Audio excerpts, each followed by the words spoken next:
হঠাৎ জ্বরে মারা গেলেন জনা দাদু। জনা আটেক ছেড়ে দেয়ালে পিঠ ঠেকিয়ে পরস্পরের গা ঘেঁষাঘেঁষি করে দাঁড়ালো বৃষ্টির ছাট থেকে বাঁচার জন্য। ঘুম ঘুম শব্দে বাজ পড়তে লাগলো, যেন চারপাশে শুরু হলো মহাপ্রলয়। ঠক ঠক করে ঠান্ডায় কাঁপতে কাঁপতে বৃষ্টি থামার প্রতীক্ষা করতে লাগলো সবাই।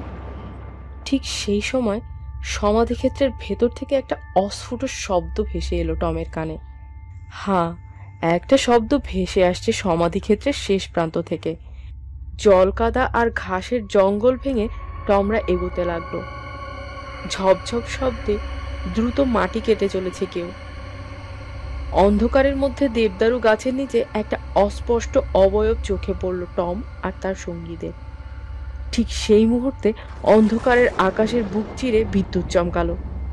টমেরা দেখতে পেল তাদের দিকে তাকিয়ে আছে কোদাল হাতে দীর্ঘদেহী একজন লোক। কে এই লোকটা?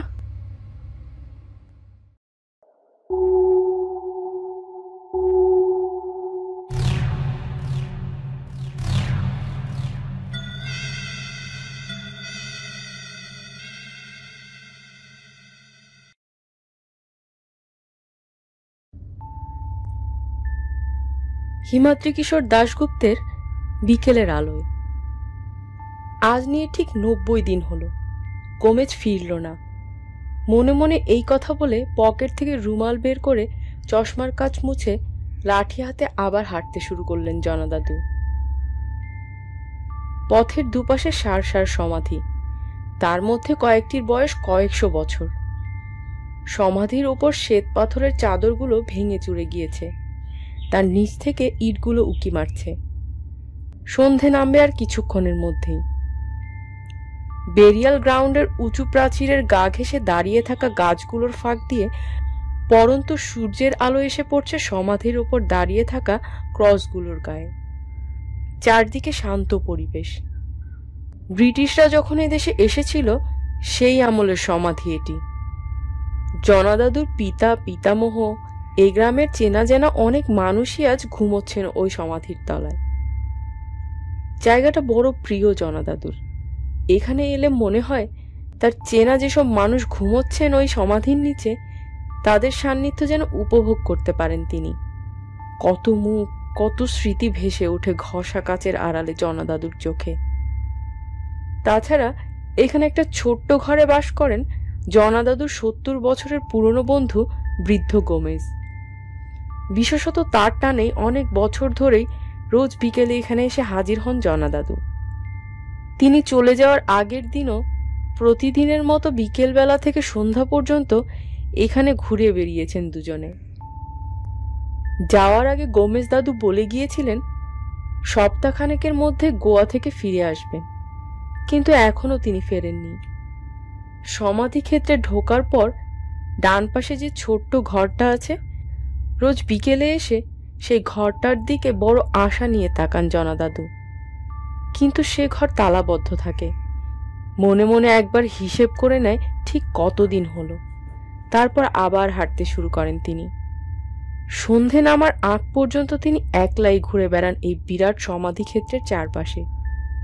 তারপর এই আশা নিয়ে ফিরে যান কাল ঠিক বন্ধুর সাথে দেখা হবে, গোয়ার ভাইপোর বাড়ি থেকে নিশ্চয়ই ফিরে আসবেন তিনি। সেদিনও একলাই হাঁটতে লাগলেন জনা দাদু। সমাধি ক্ষেত্রের মাঝখান দিয়ে রাস্তা চলে গিয়েছে সামনের দিকে। কদিন হলো বর্ষা নেমেছে, এর মধ্যেই লম্বা লম্বা ঘাস জন্মে গিয়েছে রাস্তার পাশে আর সমাধি ক্ষেত্রের ফাঁকে। গোমেজ দাদু নেই, তাই ঘাসগুলো পরিষ্কার করার লোকও নেই। গোমেজ দাদুই এই সমাধি ক্ষেত্রের রক্ষক। তিনি সমাধি ক্ষেত্রের মাটি খোঁড়েন, এই স্মৃতির বাগানে যেসব ছোট বড় গাছ আছে তাদের পরিচর্যা করেন, জঙ্গল সাফ করেন। এক কথায় তিনি হলেন এখানকার সবকিছু। হাঁটতে হাঁটতে জনা দাদু এসে হাজির হলেন সমাধি ক্ষেত্রের শেষ প্রান্তে। প্রাচীরের ধারে দুটো বিরাট দেবদারু গাছ কয়েক হাত দূরত্বে পাশাপাশি দাঁড়িয়ে আছে। তাদের বয়স মনে হয় জনা দাদুর থেকেও বেশি হবে। ছেলেবেলা থেকেই গাছ দুটো একইভাবে দেখে আসছেন তিনি। পাশাপাশি ওই গাছ দুটোর নিচেই ঘুমোবেন এই দুই বন্ধু। এই ব্যাপারটা আগে থেকেই ঠিক করে রেখেছেন তারা। বয়স তো দুজনের কম হলো না, 80 পেরিয়ে গিয়েছে। দিন তো শেষ হয়ে এলো। সেখানে এসে দাঁড়িয়ে পড়লেন জনাদাদু। তাকালেন গাছগুলোর নিচে। গাছের নিচে একটা কাঠের পাটাতন, তার তলায় খোঁড়া রয়েছে একটা সমাধির গর্ত। গোমেজ আগে ভাগেই তার নিজের জন্য গর্ত খুঁড়ে রেখেছেন। এই বয়সেও তিনি এত সুন্দর করে গর্ত খোঁড়েন যে এই তল্লাটে এ কাজ তার মতো আর কেউ করতে পারবে না। মাস চারেক আগে তিনি এই গর্তটা খুঁড়েছিলেন। সেদিন জনাদাদু তাকে জিজ্ঞেস করেছিলেন, তোমার কাজটা যে আগে ভাগেই সেরে রাখছো বড়।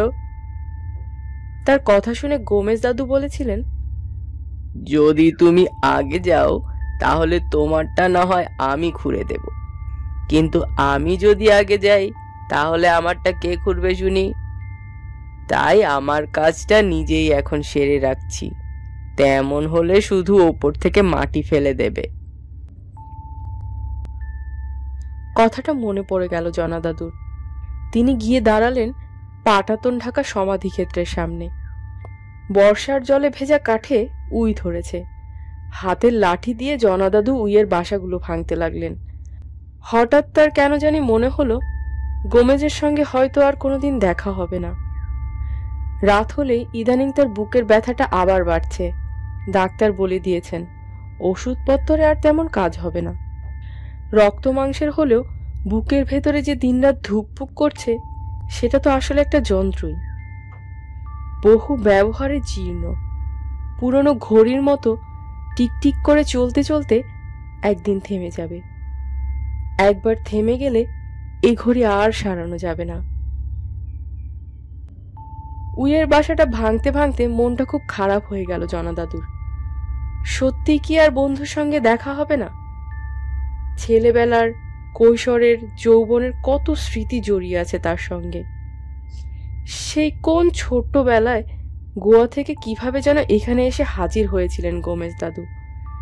তারপর এখানেই তিনি জীবনটা কাটিয়ে দিলেন। একদিনের জন্য তিনি এই গ্রাম ছেড়ে কোথাও যাননি। তিনি কিনা 3-3টে মাস ধরে নিখোঁজ।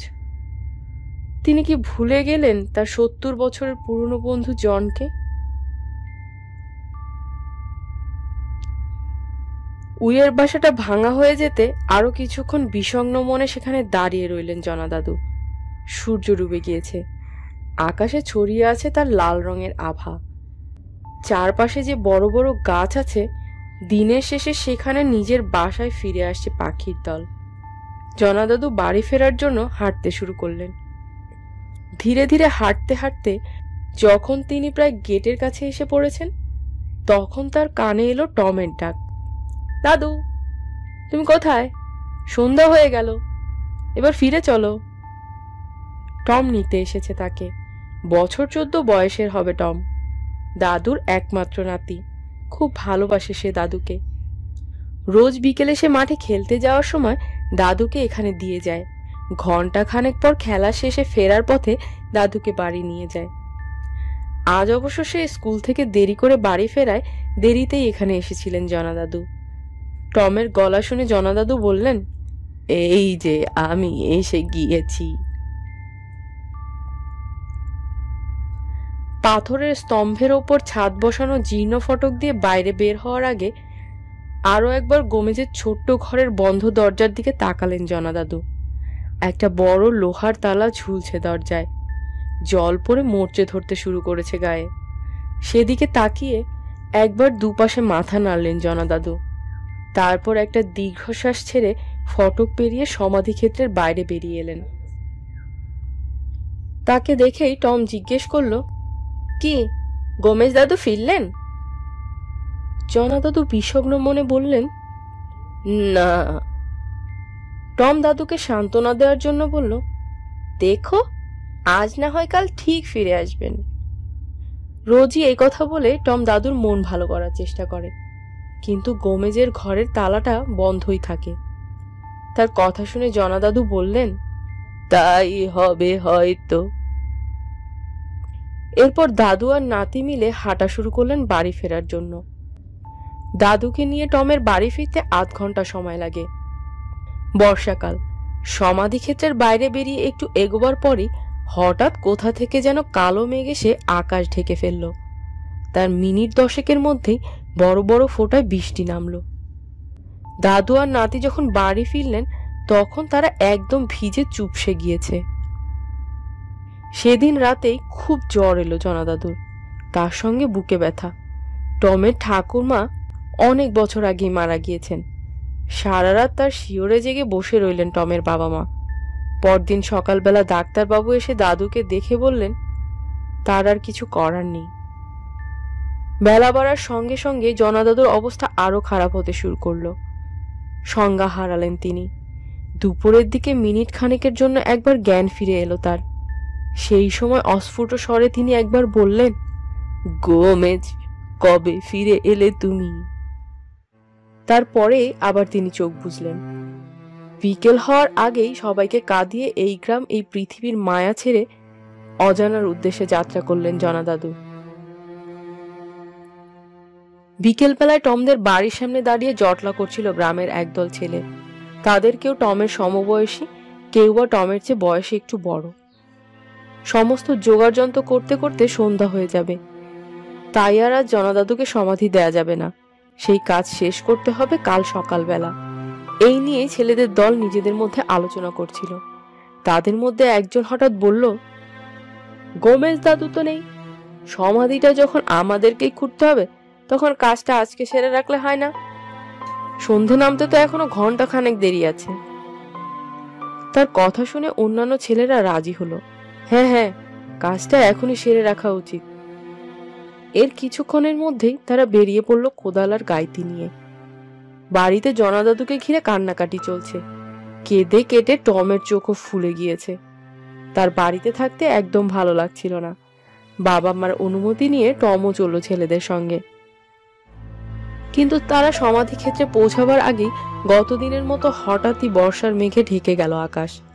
কেউ যেন কালি ঢেলে দিয়েছে আকাশের গায়ে।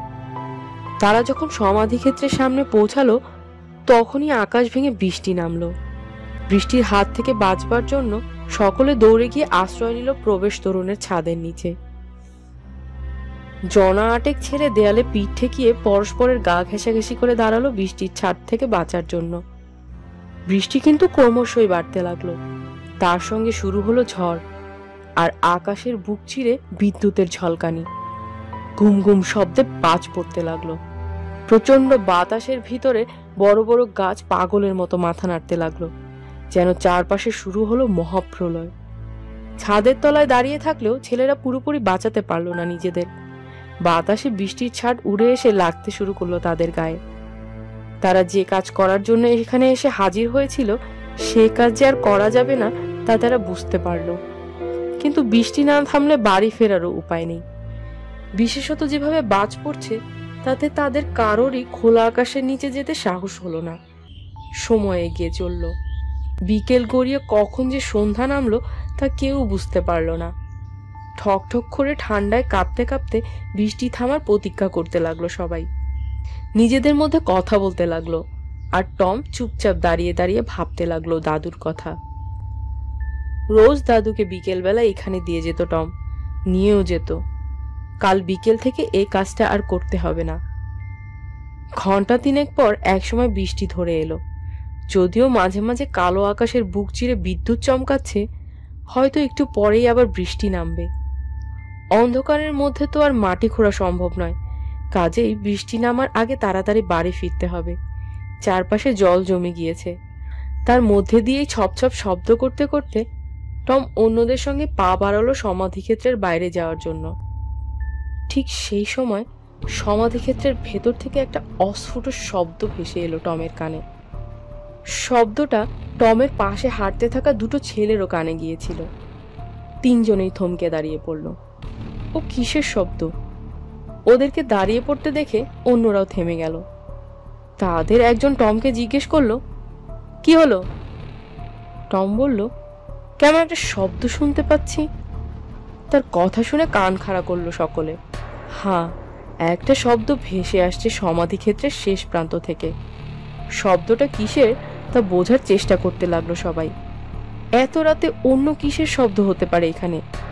দলের মধ্যে যে দু একজন ভীতু গোছের ছেলে ছিল তারা হাত দিয়ে বুকে ক্রস আঁকলো। একজন হঠাৎ বলল, সমাধি চোরের দল ঢুকেনি তো এখানে? গত মাসেই তো পাশের গ্রামের সমাধি ক্ষেত্রের একটা গর্ত খুঁড়ে কারা যেন হাড়গোড় তুলে নিয়ে গিয়েছে বলে শুনেছি।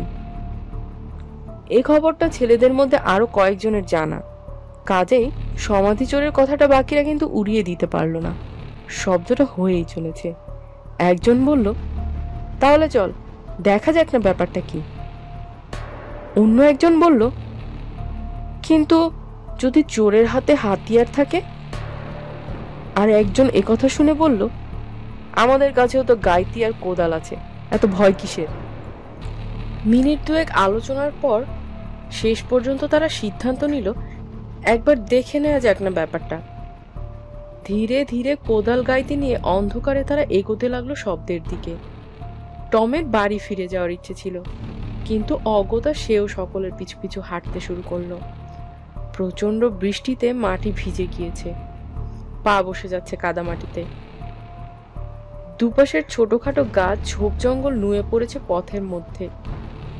চারপাশে জমাট অন্ধকার, শুধু মাঝে মাঝে যখন বিদ্যুৎ চমকাচ্ছে তখন তার আলোয় আবছা ফুটে উঠছে সমাধি ক্ষেত্রের মাথার উপর জেগে থাকা সাদা পাথরের ক্রসগুলো। জল কাদা আর ঘাসের জঙ্গল ভেঙে টমরা এগোতে লাগলো। কিছুক্ষণ পর ওরা বুঝতে পারলো শব্দটা ভেসে আসছে সমাধি ক্ষেত্রের শেষ প্রান্তে যে দেবদারু গাছ দুটো আছে তার কাছ থেকে। ওই জায়গাটাতেই তো জনাদাদুর সমাধি গর্ত খোঁড়ার কথা। আরো কয়েক পা সেদিকে এগোবার পর তারা এও বুঝতে পারলো শব্দটা আসলে মাটির ওপর কোদাল চালানোর শব্দ। ঝপঝপ শব্দে দ্রুত মাটি কেটে চলেছে কেউ। কে ওখানে?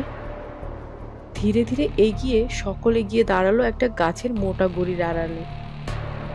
অন্ধকারের মধ্যে দেবদারু গাছের নিচে একটা অস্পষ্ট অবয়ব চোখে পড়ল টম আর তার সঙ্গীদের। যে দেবদারু গাছের নিচে জনাদাদুর জন্য গর্ত কাটার কথা, সেখানটাতেই মাটি খুঁড়ে চলেছে লোকটি। গাছের আড়ালে দাঁড়িয়ে সবাই ভাবতে লাগলো, লোকটি কে? টমদের দিকে পিছনে ফিরে মাটি কাটছে সে। হঠাৎ একটা ঘটনা ঘটলো। একটা ছেলে ভালো করে দেখার জন্য একটু সরে দাঁড়াতে গিয়ে কাদা মাটিতে পা পিছলে ধপ করে মাটিতে পড়ে গেল, আর তার সঙ্গে সঙ্গে থেমে গেল মাটি কাটার শব্দ। টমের মনে হলো যেন ফিরে দাঁড়ালো লোকটি। ঠিক সেই মুহূর্তে অন্ধকারের আকাশের বুক চিরে বিদ্যুৎ চমকালো। তার আলোয় মুহূর্তের জন্য সামনের অন্ধকার কেটে গেল। টমেরা দেখতে পেল তাদের দিকে তাকিয়ে আছে কোদাল হাতে দীর্ঘদেহী একজন লোক। তার মাথার চুলগুলো শনের মতো সাদা, ঘাড় থেকে হাঁটু পর্যন্ত নেমে এসেছে লম্বা কোট। বৃষ্টিতে ভিজে গায়ের সঙ্গে লেপ্টে আছে কোটটি। একটা মাত্র মুহূর্ত, কিন্তু তার মধ্যেই টম চিনে ফেললো তাকে। সে বলে উঠল, আরে ইনি যে গোমেজ দাদু। টমের কথা শেষ হতে না হতেই কাছে কোথায় যেন প্রচন্ড শব্দে বাজ পড়ল।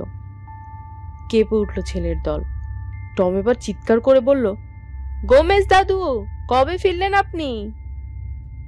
তার কথার কোনো উত্তর এলো না, শুধু অন্ধকারের মধ্যে মাটির ওপর কোদাল চালাবার শব্দ শুরু হলো আবার। টম আবারও প্রশ্ন করল, কিন্তু সে কোনো উত্তরই দিল না। কিছুক্ষণ অন্ধকারের মধ্যে চুপচাপ দাঁড়িয়ে রইল সকলে। আবার বৃষ্টির ফোঁটা গায়ে পড়তে শুরু করলো। বৃষ্টি বাড়লে আর বাড়ি ফেরা যাবে না, তাছাড়া গোমেজ দাদু যখন ফিরে এসেছেন তখন আর কোনো চিন্তা নেই। কাজেই সকলে এরপর বাড়ি ফেরার জন্য পা বাড়ালো। বাড়িতে ফিরে টম খবর দিল গোমেজ দাদু ফিরে এসেছেন। শুনেছ, গোমেজ দাদু ফিরে এসেছেন। সেদিন মাঝরাতে ঘুম ভাঙতে একলা খাটের ওপর উঠে বসলো টম। পাশের ঘরে তখন জনাদাদুর মৃতদেহর কাছে বসে তন্দ্রায় ঝুলছেন অবসন্ন টমের বাবা মা। বাইরের আকাশে তখন মেঘ কেটে গিয়েছে। খোলা জানলা দিয়ে চাঁদের আলো এসে পড়ছে ঘরের মেঝে। খাটে উঠে বসে জানলা দিয়ে বাইরে তাকালো টম, আর ঠিক তখনই সে দেখতে পেল তাকে। জ্যোৎস্নায় ভেসে যাচ্ছে বাইরেটা। সেই আলোয় টমদের বাড়ির বাইরে কয়েক হাত দূরে ছোট কাঠের বেড়ার কাছে দাঁড়িয়ে আছেন গোমেজ দাদু। তার পরনে সেই লম্বা ঝুলের কোট। চাঁদের আলোয় তার মাথা ভর্তি সাদা চুল যেন আরো বেশি সাদা দেখাচ্ছে। তিনি চেয়ে আছেন টমদের বাড়ির দিকে। এত রাতে ওভাবে ওখানে দাঁড়িয়ে রয়েছেন কেন? ঘরের ভেতর থেকে তন্দ্রাচ্ছন্ন চোখে তার দিকে তাকিয়ে রইল টম। গোমেজ দাদু একইভাবে দাঁড়িয়ে রইলেন। মিনিট খানেকের মধ্যে টমের চোখের পাতা আবার বুজে এলো। বিছানায় শুয়ে পড়ল টম। পরদিন বেলা 10টা নাগাদ জনাদাদুর কফিন নিয়ে শবযাত্রা রওনা হলো সমাধিক্ষেত্রের উদ্দেশ্যে। ভোরবেলায় একজন লোককে সমাধিক্ষেত্রে পাঠিয়েছিলেন টমের বাবা। সে ফিরে এসে খবর দিয়েছে যে দেবদারু গাছের নিচে সুন্দরভাবে একটা গর্ত খুঁড়ে রাখা আছে, কিন্তু সে গোমেজ দাদুকে সমাধিক্ষেত্রের ভেতর কোথাও দেখতে পায়নি। শবযাত্রা একসময় এসে পৌঁছালো সমাধিক্ষেত্রে। ফটক দিয়ে ভেতরে ঢুকতেই টমের নজর পড়ল গোমেজ দাদুর ঘরের দরজায়। ভারী লোহার তালাটা সেখানে একইভাবে ঝুলছে। বর্ষার জলে মরচে ধরেছে তলায়। কফিন নিয়ে সকলে এসে হাজির হলো দেবদারু গাছ দুটোর নিচে। সামনেই সুন্দরভাবে কেটে রাখা আছে গর্ত। এই গর্ত গোমেজ দাদুর হাতেরই কাজ, তাতে কোনো সন্দেহ নেই। এত নিখুঁত গর্ত তিনি ছাড়া আর কেউই করতে পারেন না। কিন্তু কোথায় গেলেন তিনি? কয়েকজন তাকে খুঁজতে শুরু করলো সমাধিক্ষেত্রের চারপাশে। না, তাকে পাওয়া গেল না। বেশ কিছুক্ষণ তার জন্য অপেক্ষা করলো সকলে। যদি তিনি শেষবারের মতো একবার দেখতে আসেন কফিনে শায়িত তার বন্ধুকে। এক সময় আকাশের কোণায় আবার মেঘ জমতে শুরু করলো। আর অপেক্ষা করা যাবে না, বৃষ্টি নামলে সব কাজ পণ্ড হয়ে যাবে। কাজেই জনাদাদুকে শেষবারের মতো দেখে নিয়ে কফিনের মুখ ঢেকে দেয়া হলো। সকলের চোখের জলের সঙ্গে কফিন ধীরে ধীরে নেমে গেল গভীর মাটিতে। এরপর ঝপাঝপ শব্দে মাটি পড়তে লাগলো গর্তের ভেতর। আকাশ ক্রমশই কালো হয়ে আসছে। শবযাত্রার সঙ্গে যারা এসেছিল তাদের অধিকাংশই রওনা হয়ে গেল বাড়ি ফেরার জন্য। শুধু টম রয়ে গেল, আর যারা মাটির গর্ত ভরাট করছে তারা। কাজ তখন প্রায় শেষ। গর্ত ভরাট হয়ে গিয়েছে। সমাধির ওপর মাটি লেপার কাজ করছে 2-3 জন, আর অন্যরা ঘিরে দাঁড়িয়ে সেই কাজ দেখছে। হঠাৎ কিভাবে যেন একজনের পা পড়ে গেল জনাদাদুর সমাধির কয়েক হাত দূরে কাঠের পাটাতন ঢাকা সেই সমাধি গর্তটার উপর। বৃষ্টিতে ভিজে পচে যাওয়া কাঠের পাটাতনে ছেলেটির পা পড়ার সঙ্গে সঙ্গেই সেটা মচ করে ভেঙে গর্তের মধ্যে ঢুকে গেল। ছেলেটিও পড়ে যাচ্ছিল গর্তের মধ্যে। পাশের একজন শক্ত করে তাকে ধরে কোনো রকমে টেনে তুলল। গর্তের মুখটা ফাঁকা হয়ে গিয়েছে। বৃষ্টির জলে অর্ধেক ভর্তি হয়ে গেছে গর্তটা। তার মধ্যে তাকিয়ে হঠাৎ একটা অদ্ভুত জিনিস চোখে পড়ল সকলের। গর্তের ভেতরে জলের মধ্যে জেগে আছে একটা মাথার খুলি। জিনিসটা চোখে পড়া মাত্রই সকলে ভালো করে দেখার জন্য ঘিরে দাঁড়ালো। দেখেই বোঝা যাচ্ছে কফিন বাক্স ছাড়াই শরীরটাকে শোয়ানো হয়েছিল গর্তের মধ্যে। দাঁতের পাটিগুলো স্পষ্ট বোঝা যাচ্ছে। টম একটা জিনিস লক্ষ্য করলো, তার উপরের পাটির সামনের দুটো দাঁত সম্ভবত সোনা দিয়ে বাঁধানো। জলে ধুয়ে সেগুলো মৃদু চিকচিক করছে। কিন্তু এই গর্তটা তো গোমেজ দাদু নিজের জন্য খুঁড়ে রেখেছিলেন। এই মৃতদেহটা এলো কি করে? নিজেরা আলোচনা করে শেষ পর্যন্ত মনে হলো ফাঁকা সমাধি দেখতে পেয়ে অন্য কোনো জায়গার লোকজন হয়তো সুযোগটাকে কাজে লাগিয়েছে। মৃত ব্যক্তির হয়তো তেমন কোনো লোকবল ছিল না। কাজেই যারা সমাধি দিতে এসেছিলেন তারা দায়সারাভাবে কাজটা করে গিয়েছেন, অথবা অন্য কোনো জরুরি কাজ ছিল তাদের। তাই কোনো রকমে মাটি দিয়ে সমাধির উপর কাঠের পাটাতনটা দিয়ে চাপা দিয়ে গেছেন, যাতে বাইরে থেকে কেউ কিছু বুঝতে না পারে। কিন্তু এভাবে তো সমাধিটাকে খোলা ফেলে রাখা যায় না। জনাদাদুর সমাধির ওপর মাটি লেবার কাজ শেষ করে সঙ্গে আনা পাথরের ক্রসটা সমাধির ওপর পুঁতে দিল সকলে মিলে। তারপর লেগে গেল জল ভর্তি সমাধিটাকে বোঝাবার জন্য। আবার অন্ধকার হয়ে আসছে, বৃষ্টি নামবে বলে মনে হয়। পাশ থেকে মাটি কেটে দ্রুত সমাধি বোঝাতে লাগলো সকলে। টম শুধু চুপচাপ দাঁড়িয়ে দাঁড়িয়ে ভাবতে লাগলো, গোমেজ দাদু যখন ব্যাপারটা জানতে পারবেন তখন কত দুঃখ পাবেন তিনি। 2 দাদুর খুব স্বাদ ছিল পাশাপাশি ঘুমোবেন, সে স্বাদ আর পূর্ণ হলো না। কোনো রকমে সমাধিটা বোঝানো শেষ হওয়ার সঙ্গে সঙ্গেই বড় বড় ফোঁটায় বৃষ্টি নামতে শুরু করলো। ক্লান্ত শরীরে ভিজতে ভিজতে সকলে পা বাড়ালো বাড়ি ফেরার জন্য। সেদিনের পর মাঝে আরো একটা দিন কেটে গেল। তার পরদিন বিকেলবেলা মার ধাক্কায় ঘুম ভেঙে বিছানার উপর উঠে বসলো টম। মা বললেন, তাড়াতাড়ি উঠে পড়ো, দাদুর সমাধিতে মোমবাতি জ্বালিয়ে আসতে হবে তো। সন্ধেবেলার আগেই লোকজন আসতে শুরু করবে কিন্তু। আজ সন্ধেবেলা তাদের বাড়িতে জনাদাদুর জন্য 3 দিনের প্রার্থনা সভা হবে। বেশ কিছু আত্মীয় প্রতিবেশী আসবেন তাদের বাড়িতে। সামান্য কিছু আপ্যায়নেরও ব্যবস্থা করা হয়েছে তাদের জন্য। টম বাবার সঙ্গে সারা সকাল ব্যস্ত ছিল সেই কাজে। শেষ দুপুরে সে বিছানায় এসে শুয়েছিল। মার কথা শুনে বিছানা থেকে লাফিয়ে নামলো। হাত মুখ ধুয়ে মার কাছ থেকে একটা বড় মোমবাতি নিয়ে বাড়ি ছেড়ে রওনা হলো সমাধি ক্ষেত্রের উদ্দেশ্যে। 2 দিন টানা বৃষ্টির পর আজ সকাল থেকে আর বৃষ্টি হয়নি। বৃষ্টির পর গাছের পাতাগুলো বিকেলের আলোয় আরো সবুজ বলে মনে হচ্ছে। পথের পাশে ঝোপঝাড়গুলো থেকে বুনো ফুলের মিষ্টি গন্ধ এসে লাগছে টমের নাকে। এই পথ ধরেই রোজ বিকেলে টম দাদুকে পৌঁছে দিত সমাধি ক্ষেত্রে। আজ সে চলেছে একা, দাদুর সমাধিতে বাতি জ্বালাতে। এই পথের দুপাশের গাছপালা, বিকেলের আলো, পাখির ডাক সবকিছুই একরকম আছে, নেই শুধু জনা দাদু। মনটা বিষগ্ন হয়ে গেল টমের। তার কাছে কয়েকটা পয়সা ছিল। রাস্তার পাশের একটা দোকানে গিয়ে দেয়াশলাই কিনল টম। দোকান ছেড়ে বেরিয়ে প্যান্টের পকেটে দেয়াশলাইটা রাখতে গিয়ে পকেটের ভেতর কি একটা জিনিস হাতে ঠেকলো টমের। কি এটা? টম পকেট থেকে বের করে আনলো একটা খাম। খামটা দেখেই টমের মনে পড়ে গেল আজ সকালে পোস্টম্যান এসে দিয়ে গিয়েছিল সেটা। তখন টম কি একটা কাজে বাড়ির দিকে যাচ্ছিল, খামটা পকেটে রেখে দিয়েছিল। তারপর আর খেয়াল ছিল না খামের কথা। হাঁটতে হাঁটতে খামটা আবার পকেটে ঢোকাতে গিয়ে হঠাৎ একটা জিনিস চোখে পড়ায় থেমে গেল টম। আরে, এই চিঠি যে জনা দাদুর উদ্দেশ্যে লেখা। কে লিখেছে চিঠিটা? তার নামে তো কোনো চিঠি আসে না। টম কৌতূহলী হয়ে পথের পাশে দাঁড়িয়ে পড়তে শুরু করলো চিঠিটা। চিঠির তারিখটা মাস 2 আগের। তাতে খুদে হস্তাক্ষরে লেখা, প্রিয় জন খুড়ো, আশা করি ঈশ্বরের কৃপায় আপনি কুশলে আছেন। অত্যন্ত দুঃখের সঙ্গে আপনাকে জানাচ্ছি যে আপনার প্রিয় বন্ধু আমাদের গোমেজ খুড়ো আর আমাদের মধ্যে নেই। 3 দিন আগে তিনি প্রয়াত হয়েছেন। এখানে আসার পর তিনি সুস্থই ছিলেন। কয়েক সপ্তাহ আগে তিনি স্থানীয় এক ডাক্তারের কাছে গিয়ে সোনা দিয়ে 2টো দাঁত বাঁধান। এরপরই তার এখান থেকে ফিরে যাওয়ার কথা ছিল, কিন্তু দাঁত বাঁধানোর পরেই হঠাৎই অসুস্থ হয়ে পড়েন তিনি। ডাক্তারের অনেক চেষ্টা সত্ত্বেও ধীরে ধীরে মৃত্যুর দিকে এগিয়ে যান তিনি। মৃত্যুর শয্যায় বারবার বলছিলেন আপনার কথা। তার শেষ ইচ্ছে ছিল মৃত্যুর পর তার দেহ যেন আপনাদের গ্রামের সমাধি ক্ষেত্রে সমাহিত করা হয়। দূরত্ব আর আর্থিক অসুবিধার কারণে সে কাজ আমাদের পক্ষে করা সম্ভব ছিল না। অত্যন্ত দুঃখের সঙ্গে জানাচ্ছি যে এখানেও তার মরদেহ আমরা সমাধি দিতে পারিনি। ব্যাপারটা সংক্ষেপে এই রকম।